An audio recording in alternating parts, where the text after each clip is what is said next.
بسم اللہ الرحمن الرحیم، السلام علیکم۔ میں ہوں محمد عثمان اور آپ دیکھ رہے ہیں پروگرام حرف راز اور مقبول جان کے ساتھ۔ ناظرین، بالآخر آج ملتان میں پی ڈی ایم نے اپنا پاور شو کر ہی لیا۔ گزشتہ ایک ہفتے سے جو خبریں چل رہی تھیں، جس قسم کی پکڑ دھکڑ اور جس قسم کے جو حکومت کی طرف سے تند و تیز بیانات اور پھر اپوزیشن رہنماؤں کی طرف سے ایسے لگ رہا تھا کہ شاید یہ شو نہیں ہو سکے گا۔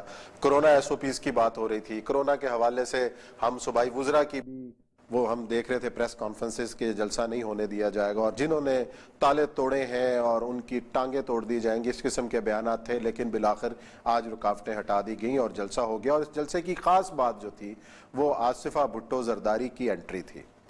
اور لوگ تو یہی کہہ رہے ہیں کہ شاید ان میں بے نظیر بھٹو کی جھلک نظر آ رہی ہے۔ اس پہ بھی دیکھیں گے کہ آصفہ بھٹو زرداری کیا تبدیلی لائیں گی پیپلز پارٹی کی قیادت کے اندر، کیا آگے چلیں گی یا بلاول بھٹو جب صحت مند ہو کے آئیں گے پھر یہ بیک گراؤنڈ میں چلی جائیں گی۔ ساتھ ہی ایک اور اہم ایشو ہے آج سود کے حوالے سے، جو ایک پٹیشن دائر ہے وفاقی شرعی عدالت میں، آج اس کی سماعت ہوئی ہے اور اسٹیٹ بینک کو نوٹسز ہوئے ہیں۔ ساتھ ہی ایک اہم مسئلہ ہے وہ یہ ہے کہ جو نو منتخب صدر ہیں امریکہ کے، جو بائیڈن، انہوں نے اپنی ایک کیبنٹ، جو کلوز کیبنٹ مشاورتی جو انہوں نے اکٹھی کیا، اس کے اندر ایک بڑی تعداد ہے جو بھارتیوں کی ہے۔ اس حوالے سے ان کو جو ہے پاکستانی حلقے اور اس میں بھی تنقید کا سامنا، اس پہ بات کریں گے۔ بڑھتے ہیں اپنے پہلے موضوع کی جانب، لیکن تھوڑی سی جھلکی دیکھتے ہیں جو آصفہ بھٹو زرداری نے وہ خطاب کیا اور اس کے بعد پھر گفتگو آگے بڑھا۔ کے ظلم اور جبر کے باوجود اتنے بڑا تعداد میں یہاں جمع ہوئے، آپ نے آج اپنا ساتھ دے دیا ہے، اس سلیکٹڈ کو آپ جانا ہوگا۔ پاکستان پیپلز پارٹی کے ہزاروں کارکن اس راہ میں قربان ہوئے، شہادتیں قبول کی۔ میں ان تمام کارکن کو سلام پیش کرتی ہوں۔ میں آج آپ کے درمیان ایسے وقت میں آئی ہوں جب میرے بھائی، آپ کا بھائی چیئرمین بلاول بھٹو زرداری کورونا میں مبتلا ہے۔ جس طرح آپ نے ایم آر ڈی میں مادر جمہوریت کے ساتھ دیا، جس طرح آپ نے دختر مشرق کے ساتھ دیا، اسی طرح میں امید کرتی ہوں اور مجھے یقین ہے کہ آپ پی ڈی ایم کے پلیٹ فارم سے چیئرمین بلاول بھٹو زرداری کے ساتھ دیں گے۔ ساتھیوں، ان کو لگتے ہے کہ ہم گرفتاریوں سے ڈر جائیں گے، تو یہ ان کی بھول ہے۔ اگر یہ ہمارے بھائیوں کو گرفتار کریں گے تو یہ یاد رکھیں کہ پاکستان پیپلز پارٹی کے ہر عورت جدوجہد کے لیے تیار ہے، اپنے ملک کو، اس ملک کی عوام کو اس سلیکٹڈ حکومت سے بچائیں گے۔ جی، اور یہ صاحب، پہلے تو جلسہ نہیں ہونے کی اطلاعات تھیں کہ جی جلسہ نہیں ہونے دیا جائے گا، پھر اچانک آج صبح میں رکاوٹیں ہٹا دی گئیں۔ یہ اسٹریٹجی کیا ہے؟ دیکھیں، پہلی بات بینگ ایڈمنسٹریٹر کیا کرنا چاہیے؟ یہ ہے کہ مجھے تقریباً آج سے بہت عرصے پہلے کی جو گورنمنٹس ہوتی تھیں وہ یاد آ گئی ہیں۔ بھٹو دور سے پہلے کی، بھٹو بھی یہی کرتا ہوتا تھا۔ اس سے پہلے بھی بھٹو نے غلام اسوہ کر کے جلسے کے اندر سانپ چھوڑ دیے تھے، یہ جو یہاں پر ہوا تھا، آپ کو یاد ہوگا، یہ تاجپورہ گراؤنڈ میں اب پانی چھوڑ دیا تھا۔ اور پھر اس کے بعد لیاقت باغ کی فائرنگ کا کیس تو دنیا کو یاد ہے کہ جب غلام حسین وغیرہ سارے جو لے کے گئے تھے اور ولی خان کا جلسہ تھا، اس پہ فائرنگ کر دی گئی تھی اور اس میں پتہ نہیں کتنے لوگ بیچارے جان سے گئے تھے۔ اسی طرح یہ ٹیکٹس پرانے چلے آئے تھے، لیکن ٹیکٹس ختم ہو گئے تھے۔ یہ ٹیکٹس ان کے والد، ان کے نانا نے ایجاد کیے تھے۔ اس سے پہلے قیوم خان کا جلسہ ہوتا تھا، باقی جلسے ہوتے تھے، اس کو ایک خاص طریقے سے ہینڈل کر لیا جاتا تھا۔ ایوب خان کے زمانے میں تو ایبڈو تھا، اس میں نہیں۔ ایوب خان نے حالانکہ اس کا فاطمہ جناح کا بہت لمبا پروسیشن تھا، فاطمہ جناح کے جلسے ہم نے دیکھے تھے۔ لیکن یہ ان کی یہ جو ایجاد ہے نا، یہ جو گر سکھائے گئے ہیں، وہ ان کے نانا کے سکھائے ہوئے گر ہیں کہ جو آ رہے ہیں، وہ عمران خان صاحب نے بڑے اچھے سیکھے۔ 3 دن سے میں مختلف پروگراموں میں یہی کہہ رہا تھا کہ ان کو جلسہ کرنے دیں۔ اس کی ایک بنیادی وجہ یہ ہے کہ ایک تو عمران خان صاحب کو سیاست پڑھنی چاہیے اور دوسرا اپوزیشن کو انسانیت پڑھنی چاہیے۔ دیکھیں، 11 بندے ہیں جو اس گزشتہ ایک ہفتے میں نے اپنے دوستوں کو دفنایا ہے۔ باقی تو چھوڑ دیں پاکستان کو، پاکستان نے کس نے کیا کس کو دفنایا ہے اور کیا۔ ایک انسانی جان، کل ٹی وی چینل میں وہ تھا اپنا گیلانی صاحب کا بیٹا، تو انہوں نے کہا جی، میں نے کہا دیکھ کہ جی ہمارا فنڈامنٹل رائٹ جلسہ کرنا، میں نے کہا سب سے پہلا رائٹ دنیا میں جہاں بھی ہیومن رائٹ ٹو لائف، زندگی کا حق سب سے پہلا حق ہے آپ کا، اس کے بعد باقی سارے حق آتے ہیں، right freedom of expression, freedom of movement, زندگی نہیں تو کچھ بھی نہیں. صحیح. دوسری بات میں نے ان کو کہا، میں نے کہا جی زندگی کا حق تو حکومت نے چھین لیا ہے، میں نے کہا تو پھر آپ اس میں کنٹریبیوٹ کرنا چاہتے ہیں. ایک بات تو یہ طے ہے کہ نہ عمران خان صاحب میں عقل آئی ہے اور نہ ان کو یہ آیا ہے کہ یہ ان کا قد بلند ہوتا اگر کہتے ہیں. آج سراج الحق کا قد بلند ہوا ہے، کچھ بھی آپ کہنے، بے شک یہ اس کو کہیں جو مرضی کہیں، اس کا قد بلند ہوا ہے کہ ہم نہیں کرتے. دوسری بات 2 ہفتے کی بھی تو نہیں لگانی چاہیے نا، تو لانگ آگے ہو جائے گا جو بھی، لیکن بات ٹھیک ہے، احساس ہے. صرف مجھے سے بتایا نا کہ کل جس ایک جگہ ہمارے بالکل نیکسٹ ٹو نیبر ڈاکٹر صاحب ہیں، ڈاکٹر شوکت صاحب جو فوت ہو گئے ہیں میں ہسپتال میں انچارج تھے، اس پورے وینٹیلیٹر نہیں مل سکا ان کو، اور اس کے وہاں بیٹھے ہوئے لوگ جو تھے یہ کہہ رہے تھے کہ کوئی اس ماحول کو دیکھ لے جس میں بچے رو رہے ہیں تو اس کو جلسہ بھول جائے اس کو، لیکن چھوڑیں اس بحث کو، چھوڑیں، پھر کہیں گے جی پتہ نہیں کیا بات ہو گئی. اس کے باوجود بھی ہائٹ پہ چلے جاتے ہیں.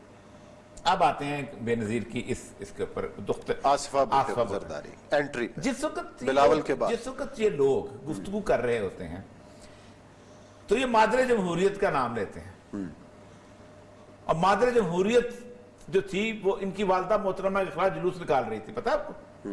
بیگم نصرت بھٹو کو لاڑکانہ میں لاٹھیاں پڑی تھیں جب وہ مرتضیٰ بھٹو کے ساتھ جلوس نکال رہی تھی، جس کا تم نے تو پھر مادر ملت کا ساتھ تو بے نظیر کے خلاف جلوس نکلا تھا اس میں، جب وہ کراچی میں گئی ہے. اور جس طرح وہ بیچاری بالکل جب مرتضیٰ بھٹو جب بیچارہ فوت ہوا ہے تو مجھے یاد اچھی طرح وہ دورانی واجد دورانی اور وہ تھا، تو اس نے بالکل پاگلوں کی طرح رو رہی تھی اور خون کو دیکھ کے کہا سر میر wake up, why you put ketchup on your cloth, تم نے یہ کیا تم نے کیچپ ڈالا ہوا ہے، مانتی آخر ظاہر بات ہے یار.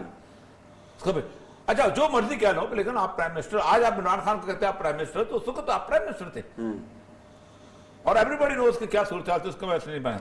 تیسری چیز جو ہے آصفہ بھٹو کے بارے میں، دیکھیں کچھ بھی آپ کر لیں، پاکستان ہو، امریکہ ہو، برطانیہ ہو، ہندوستان ہو، آپ کو اپنے بڑوں کا جواب دینا ہوتا ہے. کوئی جماعتیہ جو ہے وہ مولانا مودودی کی غلطیوں کا جواب دیے بغیر آگے نہیں چل سکتا، کوئی مولانا فضل الرحمان جمعیت علماء ہند کا جواب دیے آگے نہیں بڑھ سکتا، کوئی بریلوی نورانی میاں کا باقی لوگوں کا جواب نہیں دے.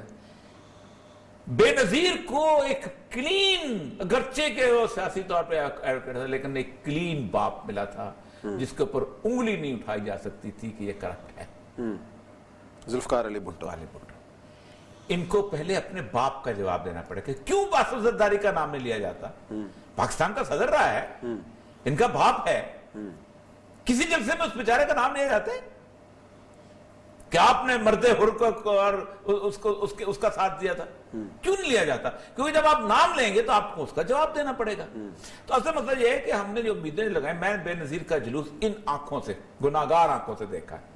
میں اکیڈمی میں پڑھتا تھا اس وقت، اکیڈمی جو تھی وال روڈ پہ تھی، اور اس وال روڈ پہ ہم لوگ وہاں پہ انہوں نے جلوس دیکھا، پھر اس جلوس کے پیچھے پیچھے ساتھ گئے اور ہم نے وہ جلسہ اٹینڈ کیا پکانا، مینار پاکستان 86 کا. وہ سیڑھی لگی ہوئی تھی، سیڑھی سے چڑھ کے اوپر گئی تھی. اس نے پہلی دفعہ میں باغی ہوں وہ پوری نظم پڑھی تھی، آپ کو یاد ہوگا، اور اس نے سنگل ہینڈیڈلی اکیلے بے نظیر کا جلسہ تھا.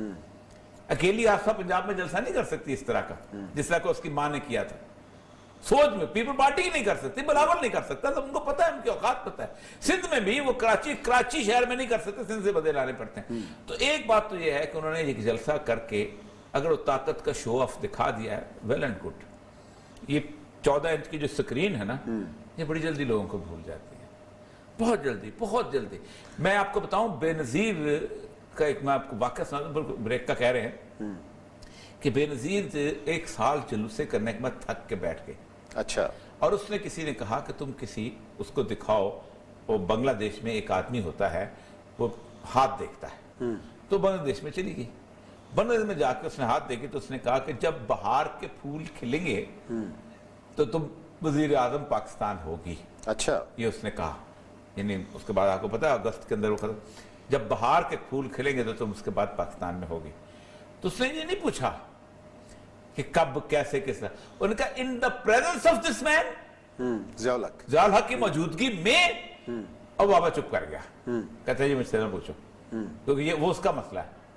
تو اس کا مطلب یہ ہے کہ اس ایک سال کے اتنی بڑی کوئٹہ میں بے نظیر سے بڑا جلسہ کسی نے نہیں کیا آج تک. بہت بڑا جلسہ تھا واقعی گراؤنڈ والا جلسہ, مجھے یاد ہے اچھی طرح. اتنی بڑی کمپین کے باوجود بھی مایوس ہو کے بیٹھ گئے. تو یہ ظاہر بات ہے زندہ رہنا ہے, میں اور آپ سب نے بھی زندہ رہنا ہے. لیکن جو سب سے امپورٹنٹ بات ہوئی ہے نا وہ ہو رہی ہے آج کل گرینڈ نیشنل ڈائیلاگ کی, اور جیسے شہباز شریف صاحب نے بھی آج اہم ملاقات ہوئی ہے, چودھری نثار صاحب گئے شہباز شریف صاحب کی طرف. نیشنل ڈائیلاگ کے بغیر چارہ ہے تو کون کرائے گا؟ سر کوئی تو کرائے گا نا, کوئی تو شاہ کرائے سلمان گا. کرائے گا؟ نہیں میرا تو خیال ہے جو بائیڈن کرائے گا. میرا تو خیال ہے کہ نہیں نام لینا کیوں نہیں لیتے؟ جنہوں نے کرانا ہے انہوں نے کرانا ہے, آپ کو بھی پتا ہے کس نے کرانا ہے. اسی کو بریک لیتے ہیں اور بریک کے بعد آئیں گے اور ذکر کریں گے سود کے معاملے کا.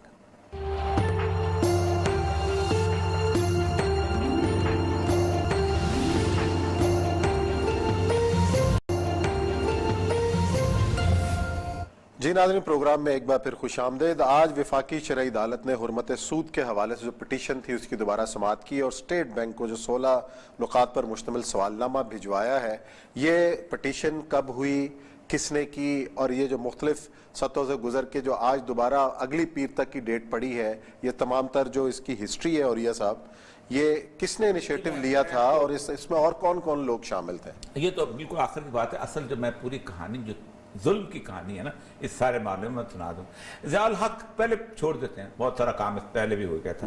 ضیاء الحق نے جب شریعت کورٹ بنائی اور اس کے ساتھ ساتھ اس نے سپریم کورٹ کا ایپلیٹ شریعت بینچ بنایا, تو اس نے ایک پابندی لگا دی کہ آپ سارے مقدمات سن سکتے ہیں لیکن آپ فائنینشیل میٹرز کے اندر نہیں سن سکتے 10 سال کے لیے.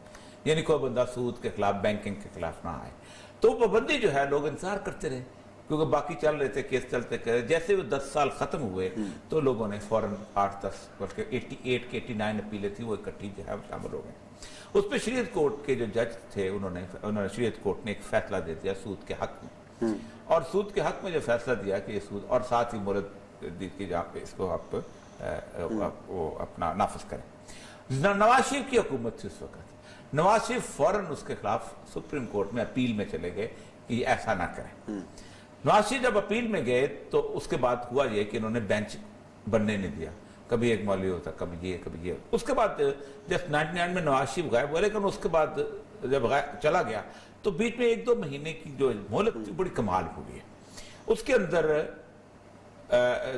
جسٹس جو تھے وجی الدین, منیر شیخ اور غازی صاحب کیا نام تھے جو وہ مشیر بھی ہو گئے تھے, ڈاکٹر محمود غازی اور تقی عثمانی صاحب, یہ جو تھے ان کا انہوں نے بینچ بنا دیا. کہ انہوں نے فیصلہ کرتے کرتے کرتے کرتے دسمبر آ گیا, انہوں نے پورا 1000 صفحے کا فیصلہ لکھ لیا. اچھا, مشرف کو پتا چلا کہ یہ تو کل فیصلہ نہ ہونے والا ہے. تو ان نے ایک دم ایسا کیا کہ اس نے محمود غازی صاحب کو بلایا, تو اس نے کہا جی آپ سیکورٹی کونسل بنی تھی اس نے, اس کا حلف اٹھائیں.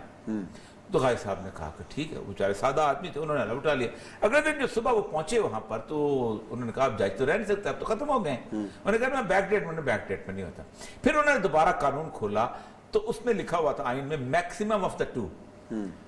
تو اللہ نے کرنا تھا فیصلہ, تو تقی عثمانی صاحب نے اس پہ وہ کر دیا دستخط, اور ایک مولوی دو علماء رکھنے تھے, ایک سے بھی ہو گیا, اور وہ 99 میں فیصلہ اناؤنس ہو گیا. اور کہہ دیا گیا کہ جون کے اندر یہ آپ 2000 امپلیمنٹ کر دو. اس کے اوپر مشرف تھے, نواز شریف بیوقوف تھا, ڈائریکٹ گیا. مشرف نے UPL سے ایک اپیل کروا دی کہ ہمارا یہ ہے وہ ہے تباہ ہو جائے گا. اس میں کاظم رضا واز دی ایڈوکیٹ جو وہاں گیا تھا. اب تقی عثمانی صاحب کو فارغ کر دیا, جو گھر آپ کس میں فارغ کیا, اس میں اینڈورم جو بنایا تھا انہوں نے, کیا ہوتا تھا وہ جو بنایا تھا انہوں نے, بل اس کے بعد وجی الدین احمد فارغ ہو گئے, اکیلے منیر شیخ رہ گئے اس کے اندر. ٹھیک, اب انہوں نے کہا کہ ہم ریویو پٹیشن. اب ریویو میں ہوتا یہ ہے کہ اب آپ پہلے فیصلہ اگر کالعدم کرتے ہیں تو آپ اپنا فیصلہ لکھتے ہیں. صحیح. انہوں نے کہا نہیں, یہ جو نیچے والی عدالت ہے نا اس نے سنے ہی نہیں صحیح طرح. بھائی اللہ کے بندو, سپریم کورٹ ہو تم ایک فیصلہ کرو, ریویو میں صرف ٹیکنیکلٹیز دیکھنی ہوتی ہیں. انہوں نے پاکستان کی تاریخ کا سب سے گندا فیصلہ کیا کہ ریویو وہی جج کرنے ہوتے ہیں. وہ جج نکل گئے, ایک اس میں رہ گیا, انہوں نے واپس بھیج دیا پٹیشن ادھر 2001 میں. آج کیا ہے 2020.